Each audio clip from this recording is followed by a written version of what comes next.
Hello, ഇന്നത്തെ ക്ലാസ്സിൽ നമ്മൾ നോക്കാൻ പോകുന്നത് അക്കൗണ്ടിങ്ങിൻ്റെ ഏറ്റവും ബേസിക് ആയിട്ടുള്ള ജേണൽ, ലെഡ്ജർ, ട്രയൽ ബാലൻസ് ഇത് മൂന്നാണ് കേട്ടോ.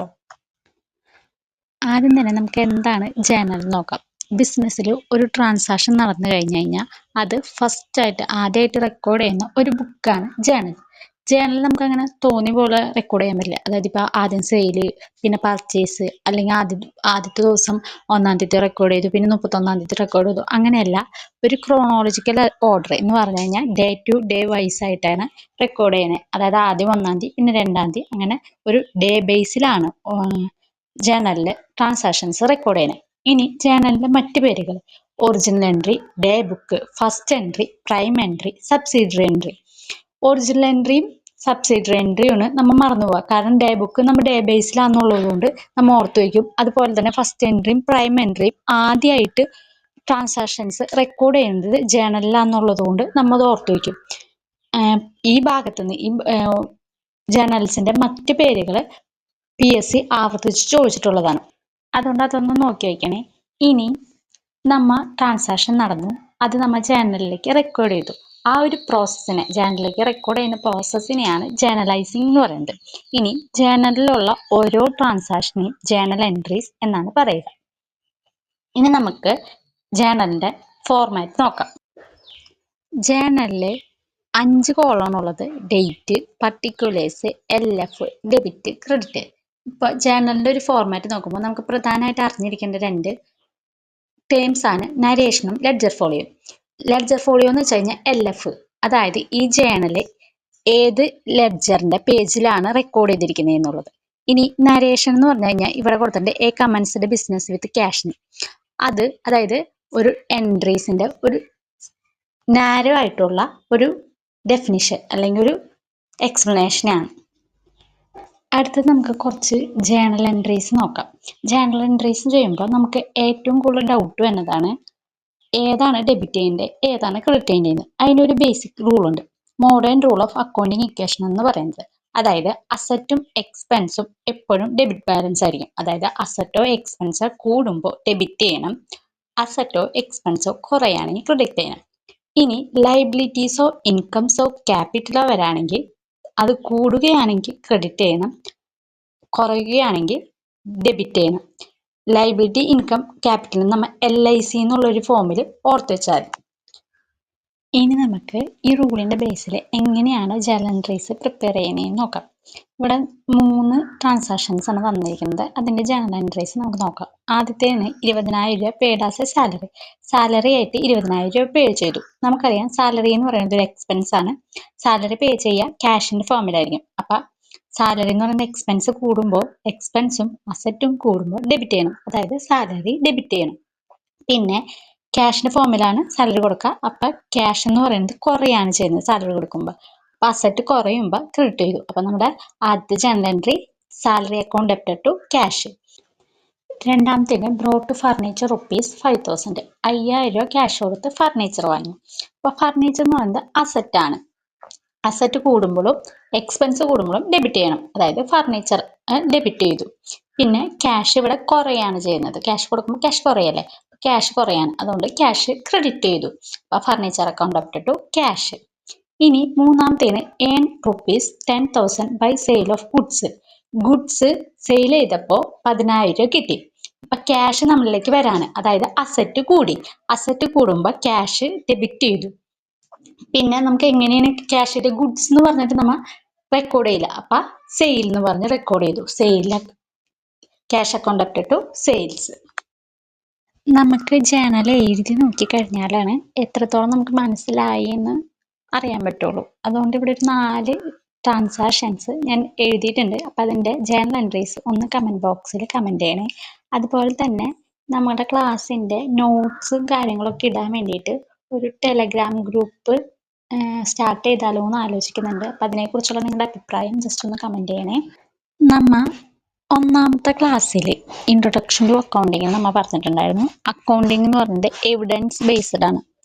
അതുപോലെ തന്നെ ഇപ്പം നമ്മളൊരു ട്രാൻസാക്ഷൻ നടന്നു, അത് ജേണലിൽ റെക്കോർഡ് ചെയ്താൽ മാത്രം അത് ആ ഒരു ട്രാൻസാക്ഷൻ നടന്നു എന്നതിനുള്ളൊരു തെളിവല്ല. അതായത് അതിനൊരു എവിഡൻസ് വേണം. ഇപ്പം നമ്മൾ സാലറി കൊടുത്തു എന്നും പറഞ്ഞ് ജേണൽ എൻട്രി ആയിട്ടുള്ള salary account up to cash എന്നും പറഞ്ഞ് 20,000 എഴുതിയത് കൊണ്ട് മാത്രം അവിടെ സാലറി കൊടുത്തു എന്നതിന് ഉറപ്പില്ല. അപ്പം അതിന് ഒരു ഡോക്യുമെന്ററി എവിഡൻസ് വേണം. ഇപ്പോൾ സാലറിയിലാണെങ്കിൽ സാലറി സ്ലിപ്പ്, അതിപ്പോൾ ആ ഒരു ഡോക്യുമെന്ററി എവിഡൻസിനെയാണ് സോഴ്സ് ഡോക്യുമെന്റ് എന്ന് പറയുന്നത്. ഇപ്പം റെസീറ്റ് ആയിക്കോട്ടെ, ബില്ല്, ഇപ്പം നമ്മളൊരു കടയിൽ പോയി സാധനം വാങ്ങി അതിനൊരു തെളിവാണ് ബില്ല്. അങ്ങനെ ക്രെഡിറ്റ് നോട്ട് ആയിക്കോട്ടെ, ഡെബിറ്റ് നോട്ട് ആയിക്കോട്ടെ, അതൊക്കെ ഒരു ഡോക്യുമെന്ററി ആണ്, എവിഡൻസ് ആണ്. ഈ എല്ലാ ഡോക്യുമെന്ററി എവിഡൻസിനെ മൊത്തത്തിൽ പറയുന്നത് ആണ് സോഴ്സ് ഡോക്യുമെന്റ് എന്ന് പറയുന്നത്. ജേണൽ എൻട്രീസ് എന്ന് പറയുന്നത് 2 ടൈപ്പാണ്: simple journal entry, compound journal entry. Simple journal entry എന്ന് പറയുന്നത് ഒരു ഡെബിറ്റ് ആസ്പെക്ട്സും ഒരു ക്രെഡിറ്റ് ആസ്പെക്ട്സും ഉണ്ടാവുള്ളൂ. അതായത് ഒരു എക്സാമ്പിൾ പറയുകയാണെങ്കിൽ purchase account up to cash. പക്ഷേ കോമ്പൗണ്ട് ജേണൽ എൻട്രീസിൽ ഒന്നില്ലെങ്കിൽ 2 ഡെബിറ്റ് ആസ്പെക്ട്സും അല്ലെങ്കിൽ 2 ക്രെഡിറ്റ് ആസ്പെക്ട്സോ, അതല്ലെങ്കിൽ 2 ക്രെഡിറ്റ് ആസ്പെക്ട്സും 2 ഡെബിറ്റ് ആസ്പെക്ട്സും ഉണ്ടായിരിക്കും. അതിനെയാണ് കോമ്പൗണ്ട് ജേണൽ എൻട്രി എന്ന് പറയുന്നത്. നെക്സ്റ്റ് നമുക്ക് ലെഡ്ജർ എന്താണെന്ന് നോക്കാം. ഓരോ ജേണലിൽ 2 ആസ്പെക്ട്സിൽ ഡെബിറ്റും ക്രെഡിറ്റും. അപ്പോൾ ഓരോ ആസ്പെക്ട്സും, ഡെബിറ്റ് ആസ്പെക്ട്സ് ഒരു ലെഡ്ജർ ആയിരിക്കും, ക്രെഡിറ്റ് ആസ്പെക്ട്സ് ഒരു ലെഡ്ജർ ആയിരിക്കും. ഇനി ലെഡ്ജർ എന്താണെന്ന് നോക്കാം. ലെഡ്ജറും ജേണലിനെ പോലെ തന്നെ ഒരു ബുക്കാണ്. ഇതിനകത്ത് ഒരു സിമിലർ നേച്ചറുള്ള കാര്യങ്ങൾ ഒരു ഹെഡിന്റെ അണ്ടറിലേക്ക് കൊണ്ടുവരികയാണ് ഈ ലെഡ്ജറിൽ ചെയ്യുന്നത്.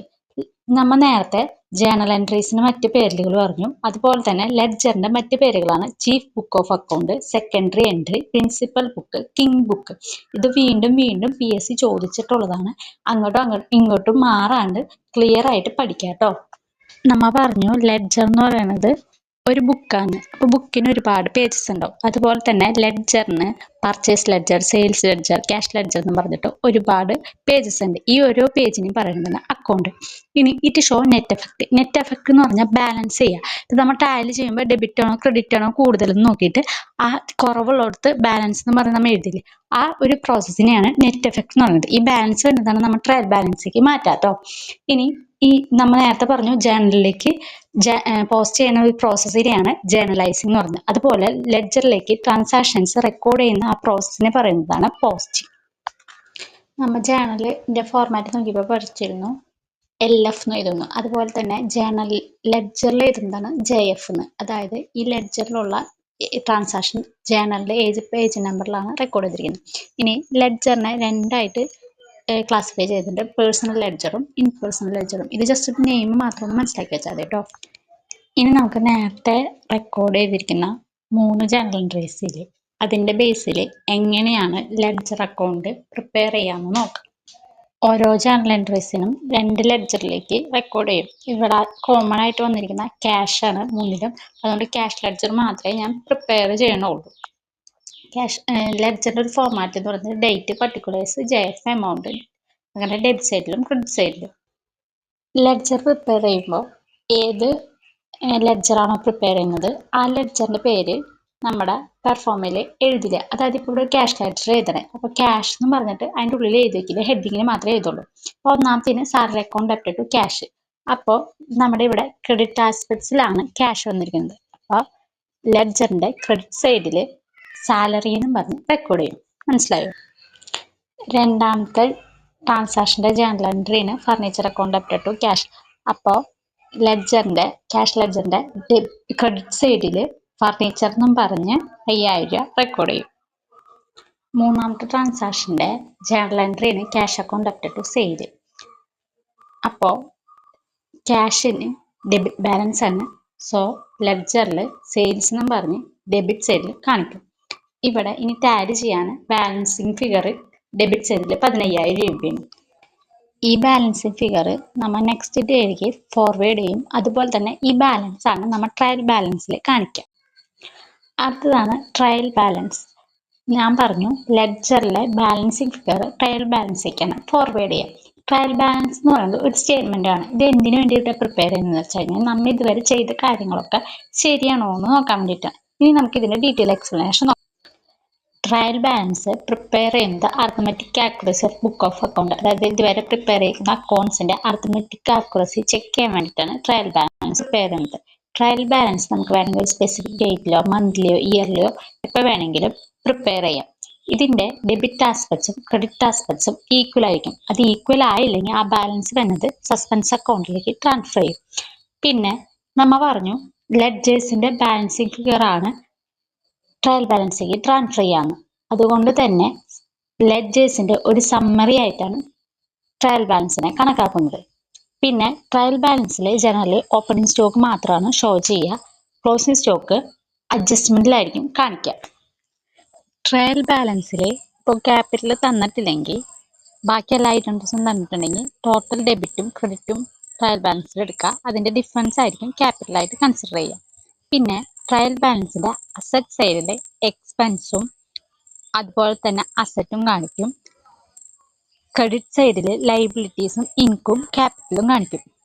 പിന്നെ ട്രയൽ ബാലൻസിൽ എല്ലാ അക്കൗണ്ട്സും ഉണ്ട്. Real account, nominal account, personal account. Trial balance ഒരിക്കലും ഫൈനൽ അക്കൗണ്ട് പാർട്ടല്ല. ഇത് എറർ ഫൈൻഡ് ഔട്ട് ചെയ്യാൻ വേണ്ടിയിട്ടുള്ള ഒരു സ്റ്റേറ്റ്മെന്റ് മാത്രമാണ്.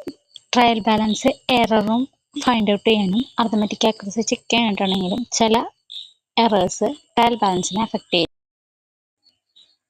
ട്രയൽ ബാലൻസിനെ അഫക്റ്റ് ചെയ്യുന്ന എറേഴ്സ് എന്ന് പറഞ്ഞു കഴിഞ്ഞാൽ അത് ടാലി ആവില്ല. ട്രയൽ ബാലൻസ് ടാലി ആവാത്ത എറേഴ്സ് ആണ് ട്രയൽ ബാലൻസിനെ അഫക്റ്റ് ചെയ്യുന്ന errors.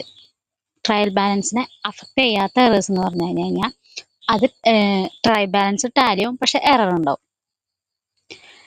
Error of complete omission, error of duplication, compensating error. ഇത് മൂന്നാണ് ട്രയൽ ബാലൻസിനെ അഫക്റ്റ് ചെയ്യാത്ത errors. Error of complete omission എന്ന് പറഞ്ഞാൽ ഒരു ട്രാൻസാക്ഷൻ കംപ്ലീറ്റ് ആയിട്ട് എൻ്റർ ചെയ്യാൻ മറന്നു പോവുക. അപ്പോൾ ഡെബിറ്റും ക്രെഡിറ്റും എൻ്റർ ചെയ്തിട്ടില്ലെങ്കിൽ അത് ടാലി ആവും. പിന്നെ ഡ്യൂപ്ലിക്കേഷൻ, ഒരു എൻട്രി തന്നെ വീണ്ടും ഒന്നിൽ കൂടുതൽ തവണ എൻ്റർ ചെയ്യുന്നതാണ് എറർ ഓഫ് ഡ്യൂപ്ലിക്കേഷൻ. അപ്പോഴും ഡെബിറ്റും ക്രെഡിറ്റും ടാലി ആവും. പിന്നെ എറർ ഓഫ് കോമ്പൻസേറ്റിംഗ് എറർ എന്ന് വെച്ച് കഴിഞ്ഞാൽ രണ്ട് എക്സ്പെൻസ്, ഇപ്പൊ സാലറിയും ഇൻഷുറൻസും, സാലറിയുടെ എമൗണ്ട് 1000ഉം ഇൻഷുറൻസ് എമൗണ്ട് 500 ആണെന്ന് വിചാരിക്കാം. അപ്പോൾ അത് ആ എമൗണ്ട് അങ്ങോട്ടും ഇങ്ങോട്ടും മാറിപ്പോയാലും രണ്ട് എക്സ്പെൻസ് ആയാലും ഡെബിറ്റും ക്രെഡിറ്റും ടാലി ആവും. ഇത് മൂന്നുമാണ് ട്രയൽ ബാലൻസിനെ അഫക്റ്റ് ചെയ്യാത്ത എറേഴ്സ്. ഇനി ട്രയൽ ബാലൻസിനെ അഫക്റ്റ് ചെയ്യുന്ന എറേഴ്സ് ആണ് എറർ ഓഫ് പാർഷ്യലി ഒമിഷനും എറർ ഓഫ് കമ്മീഷനും. എറർ ഓഫ് പാർഷ്യലി ഒമിറ്റഡ് എന്ന് പറഞ്ഞു കഴിഞ്ഞാൽ പകുതി മാത്രം എൻ്റർ ചെയ്യാൻ മറന്നു പോവുക. ഇപ്പോൾ ഒരു ട്രാൻസാക്ഷൻ്റെ ഡെബിറ്റ് ആസ്പെക്ട്സ് മാത്രം എൻ്റർ ചെയ്യുക, ക്രെഡിറ്റ് എൻ്റർ ചെയ്തില്ല, അപ്പോൾ അത് ടാലി ആവില്ലല്ലോ. അതാണ് എറർ ഓഫ് പാർഷ്യലി ഒമിറ്റഡ് എന്ന് പറയുന്നത്.